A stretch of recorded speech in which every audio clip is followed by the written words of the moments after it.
A'udzubillahi minasyaitonirrajim. Bismillahirrahmanirrahim.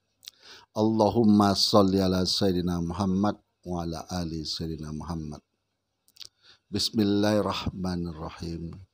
Rabbi sadri wa yassirli amri waluhul muqdatam min lisani yafqahu qawli. Assalamualaikum warahmatullahi wabarakatuh. Saudaraku, sahabatku, dimanapun Anda berada. Bagaimana kabar saudara-saudaraku? Mudah-mudahan sehat walafiat dan tetap dalam perlindungan Allah Subhanahu wa Ta'ala. Dan salam dan salawat atas junjungan kita Nabi Muhammad sallallahu alaihi wasallam dan ucapan Allahumma sholli ala sayyidina Muhammad wa ala ali sayyidina Muhammad. Saudaraku, kalau kita lihat fenomena kehidupan kita beragama di Indonesia ini, keimanan kita, keyakinan kita sudah mulai dicoba, sudah mulai digoncang. Tapi jangan ragu dan jangan takut, dan jangan pula bersedih, karena Allah sudah menganugerahkan kepada kita pikiran. Jadi kita tuh harus berpikir. Jadi salah satu tokoh Wahabi Salafi, yaitu Ustadz Yazid Jawas, atau kita sebut aja Ustadz Yazid, itu dalam satu ceramahnya beliau mengatakan bahwa yang boleh berhak untuk berdakwah itu adalah orang-orang yang sudah mempelajari ilmu agama. Benarkah demikian? Mari kita kaji dan kita renungkan bersama. Beliau ini, kalau menurut pendapat saya, tidak memahami. Tidak memahami apa? Tidak memahami suatu pekerjaan, tidak memahami suatu perkara. Beliau tidak mengerti. Jangan dulu paham. Beliau tidak mengerti apa itu yang disebut dengan dakwah. Yang kedua, apa yang itu disebut dengan fatwa. Beliau tidak mengerti. Baiklah. Dakwah yaitu mengajak atau menghimbau. Menghimbau siapa? Mengajak siapa? Mengajak seseorang untuk yakin, untuk percaya, dan untuk melaksanakan perintah-perintah Allah dan menjauhi semua larangan-larangan Allah, sesuai yang telah dicontohkan dan diucapkan oleh Nabi kita, Rasul kita Muhammad sallallahu alaihi wasallam. Itu yang disebut dakwah. Ada salah satu hadis, sampaikanlah walau satu ayat. Yang kedua, fatwa. Fatwa adalah nasihat atau suatu keputusan dalam suatu perkara berdasarkan hukum. Jadi beliau ini tidak memahami bahwa ucapan beliau bid'ah dalam mengatakan suatu perkara itu sebenarnya siapa yang berhak untuk memberikan fatwa? Kalau di negara kita ini yang memberikan fatwa itu adalah Majelis Ulama Indonesia berdasarkan ijma' para ulama, berdasarkan kesepakatan para ulama dalam memutuskan suatu perkara. Contoh, persoalan rokok. Para ulama di Indonesia, yaitu di Majelis Ulama Indonesia, sudah memutuskan bahwa perkara rokok itu adalah perkara haram. Dan itu sudah saya jelaskan.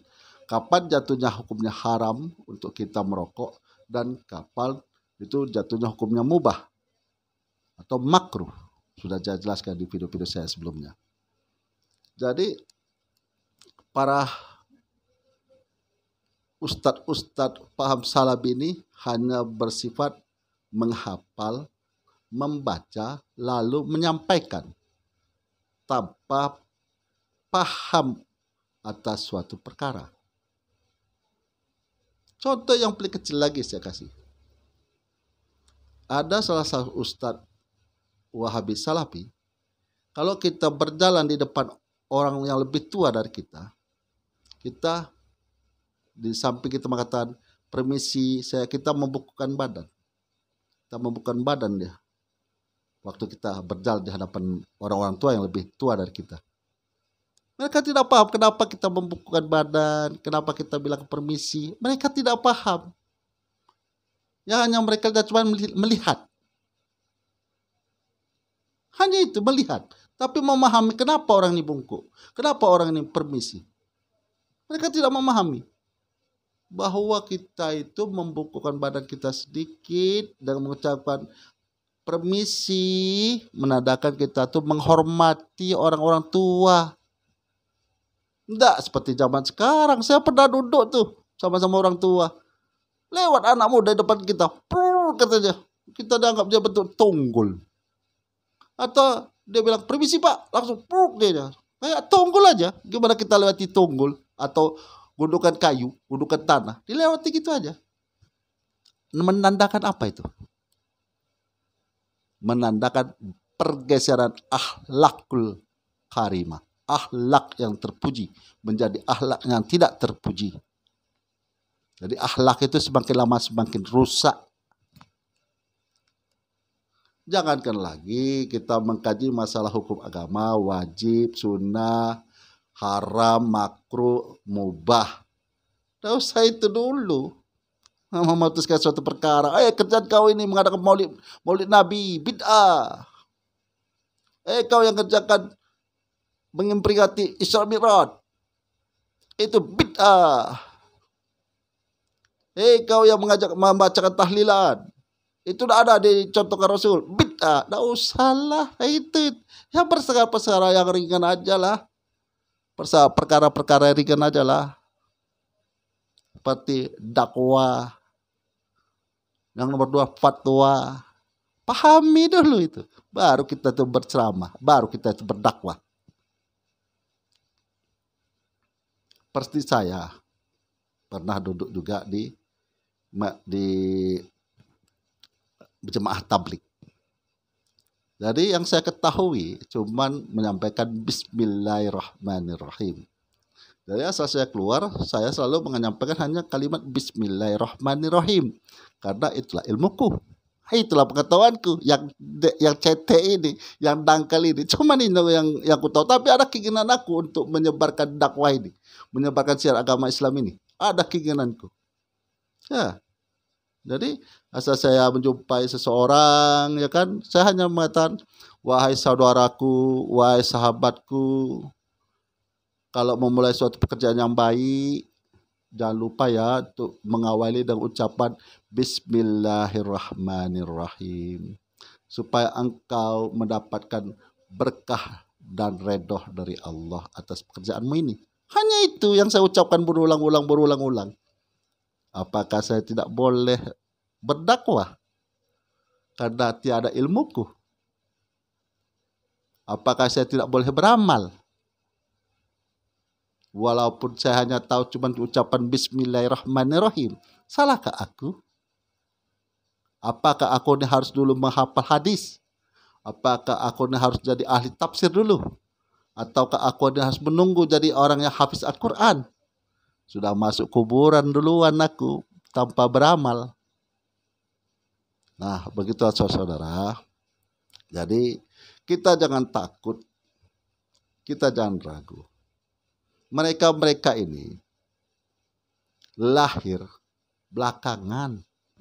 Orang-orang tua kita, kakek nenek kita, dan selanjutnya ke atas orang-orang terdahulu. Mereka lebih paham akan agamanya Allah. Mereka lebih paham akan dinnya Allah. Sumber agama Islam, hukum Islam itu kan Al-Quran, hadis, ijma para ulama.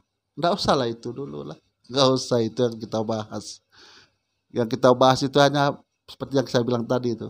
Kenapa kita tuh berjalan sambil mengatakan permisi, membukukan badan. Itu ajaran orang-orang tua kita.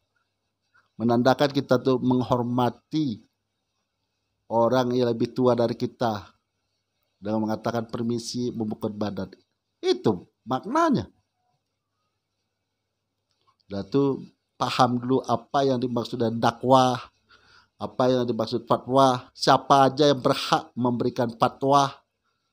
Bukannya ustadz dari paham Wahabi, bukan. Yang berhak memberikan fatwa itu ulama. Yang berhak, sekali lagi saya ulangi, yang berhak memberikan fatwa itu adalah ulama. Kalau Indonesia ini adalah Majelis Ulama Indonesia. Nah, begitulah sahabat-sahabatku, dimanapun Anda berada. Dan tak lupa saya selalu mengingatkan, perbaiki sholat. Mari kita bersama-sama memperbaiki sholat, sehingga sholat kita menjadi sholat-sholat yang khusyuk, dan kita termasuk orang-orang yang husnul khotimah. Di akhir kalam kita mengucapkan kalimat la ilaha illallah Muhammad Rasulullah. Semoga Allah memandang kita ini adalah makhluk-makhluknya, ciptaannya yang taat kepada Sang yang menciptakan kita, yaitu Allah Subhanahu wa Ta'ala, sehingga kita dimasukkannya ke surganya. Akhirul kalam, saya akhiri dengan Assalamualaikum warahmatullahi wabarakatuh.